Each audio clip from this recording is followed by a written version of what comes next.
कोई भी काम किया जाता है तो उसके पहले संकल्प किया जाता है। संकल्प का मतलब है सम्यक प्रकार की कल्पना।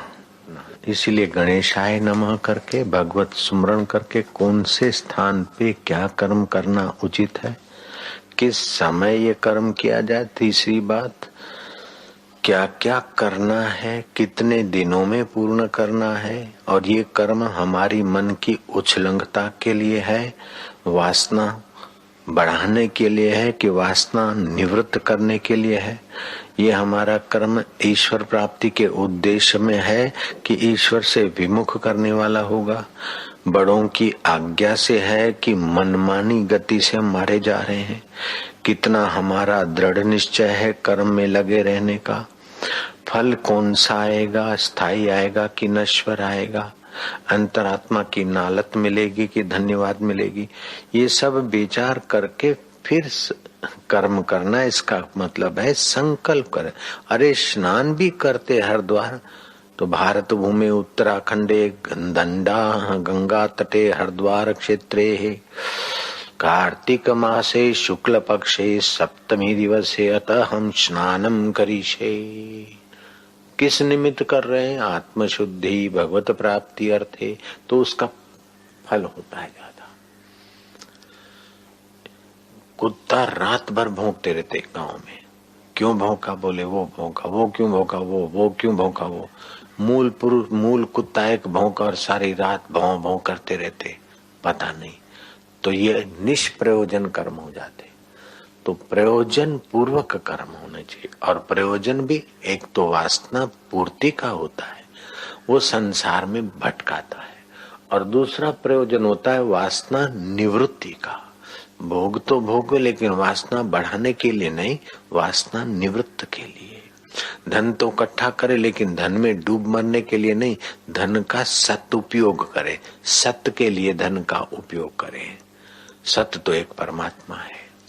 जैसे कुएं में से पानी निकालते जाते हो तो कुएं में ट्यूबवेल में ताजा पानी आता रहता है, ऐसे सत्य को, सुख को, आनंद को, ज्ञान को बांटते जाते हो तो सत्य, चित्त और आनंद आपका निखरता जाता है। सभी के अंदर परमात्मा है और सभी परमात्मा को पा सकते हैं। फिर भी आज सुबह बताया था कि ईश्वर को पाना जितना सरल है ऐसा कोई काम सरल नहीं है। ईश्वर को पाना सबसे सरल में सरल काम है, और कठिन भी वह उतना ही है ईश्वर को पाना।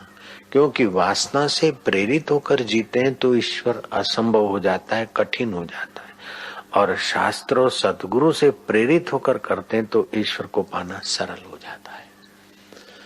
तो ये सारी बातें सत्संग से सम्यक कल्पना। घर से चले थे, संकल्प करके आश्रम में आना है तो गाड़ी से जाएंगे, बस से जाएंगे, स्कूटर से जाएंगे, स्कूटर कहाँ रखेंगे, गाड़ी कहाँ रखेंगे, ये कल्पना हो जाती है। फिर क्या ले जाएंगे, कितनी देर तक बैठेंगे, बापूजी होंगे कि नहीं होंगे, बाहर आए होंगे कि नहीं आए होंगे, अच्छा दर्शन करके लाइन में लगे तो कितना ही धीरज रखनी पड़ेगी। तो सम्यक प्रकार की कल्पना से आते तो उनको तो ठीक होता, बाकी चल पड़े।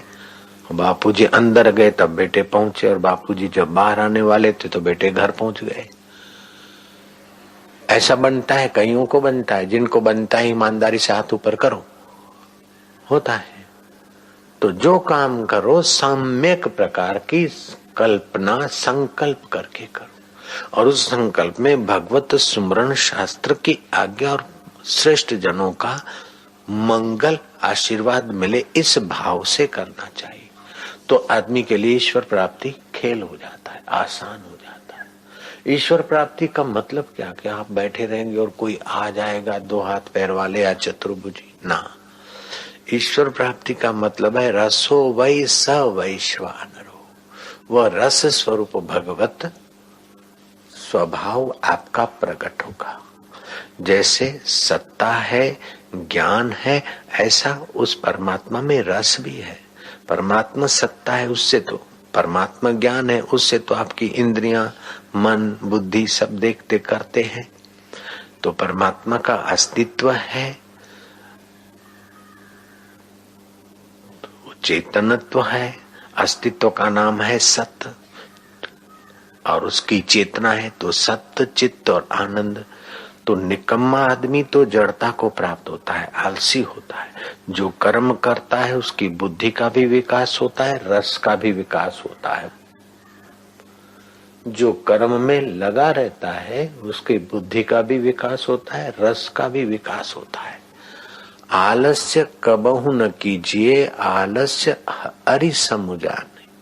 आलस्यते विद्या घटे, बल बुद्धि की होत हानि। तो इस आलस्य से तो कुछ न कुछ करना अच्छा है, और कुछ न कुछ करने की अपेक्षा सात्विक कर्म करना, करने की रुचि का अंत करके जिससे किया जाता है उस नैष्कर्म्य सिद्धि का रस उभारने की कला आ जाए। तो जैसे अस्थि सबके हृदय में है, चेतना सबके हृदय में, ऐसे आनंद प्रेम भी सबके हृदय में। लेकिन प्रेम जब एक परिस्थिति में फंसता है अथवा प्रेम उछलंक होता है तो दैत्य, आसुरी, राक्षसी, मोहिनी प्रकृति वाले हो जाते लोग। जैसे रावण का प्रेम सत्ता में गंदा हो गया तो रावण राक्षस कहलाया।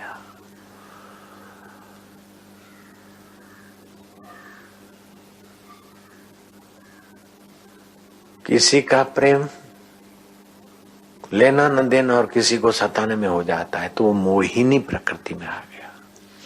तो तुम्हारा प्रेम किसी खड्डे में, किसी नाली में, किसी गंदगी में तुम्हारी जीवन की धारा न गिरे, इसका नाम है धर्म। धर्म आपकी वृत्ति को, आपकी वासना को, आपकी योग्यताओं को ऊंचे सुख के तरफ ले जाता है। शाश्वत ज्ञान, शाश्वत जीवन और शाश्वत सुख के तरफ ले जाने की व्यवस्था का नाम है धर्म। यतो धर्म ततो अभ्युदय। जहां धर्म है वहां अभ्युदय है। अग्नि का धर्म है उष्णता। अगर उष्णता चली जाए तो अग्नि किस बात की। पानी का धर्म है शीतलता, शीतलता चली गई तो अब गर्म शब्द रख के फिर बोलोगे गर्म पानी है। फिर उसको छोड़ दो तो पानी अपने धर्म में आ जाएगा। बर्फ बना दिया, फिर छोड़ दो तो अपने धर्म में आ जाएगा। उबाल दिया और छोड़ दो तो अपने धर्म में आ जाएगा, शीतलता में, समता। तो भगवान कहते थोड़ा सा भी जो धर्म का पालन करता है उसका फिर अमंगल नहीं होता, विनाश नहीं होता। स्वल्पम अपि धर्म त्रायते महतु, बहुत भारी रक्षा करता है। तो धर्म का पालन, बोले महाराज मैं अपना धर्म का पालन करता हूँ, नौकरी पे जाता हूँ, मैं अपना धर्म का पालन करता हूँ, फलाना करता हूँ।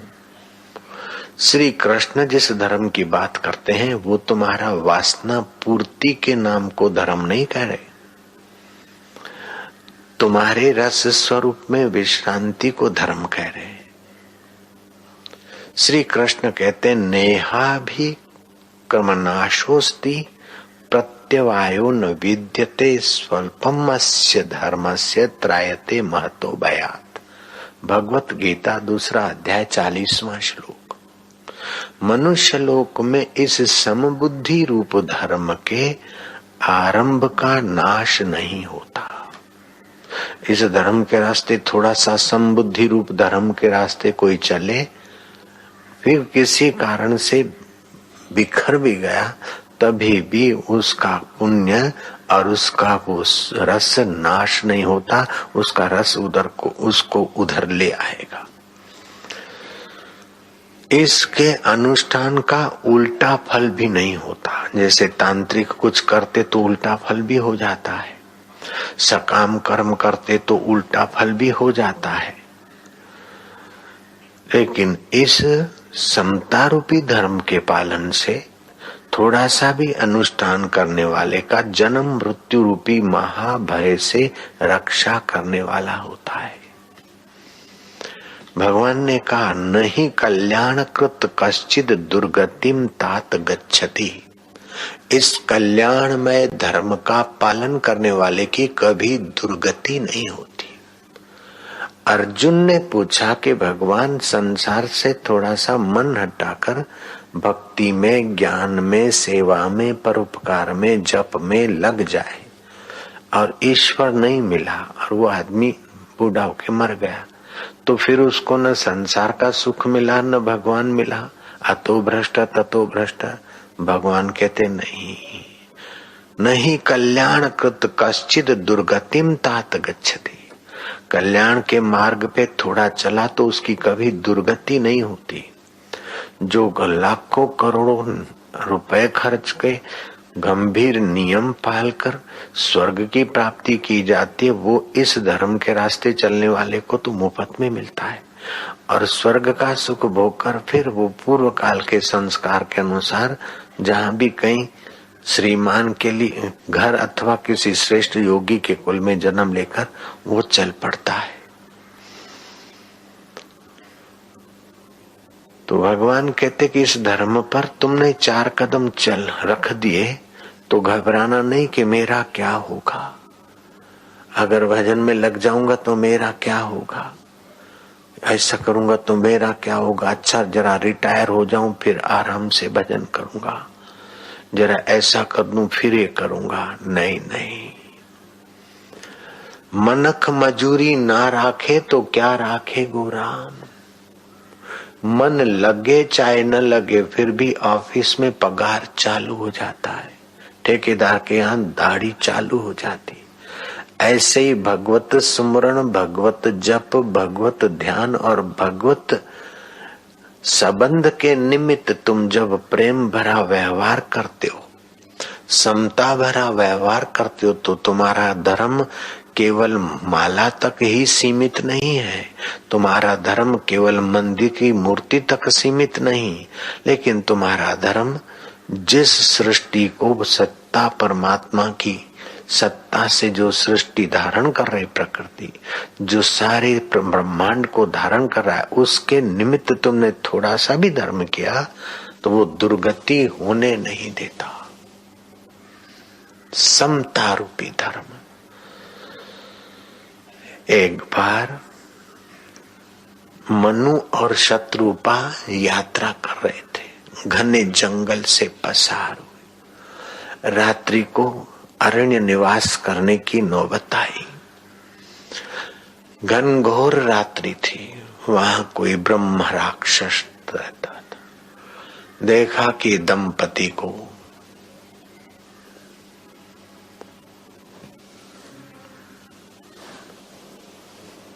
अपना शिकार बनाऊं। मनु महाराज ने देखा कि अब यहां कोई रक्षक नहीं, तुरंत चालू कर दिया समता रूपी धर्म का जप।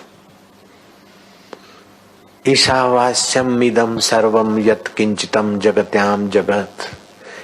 ये जो कुछ है सब भगवान से भरा है।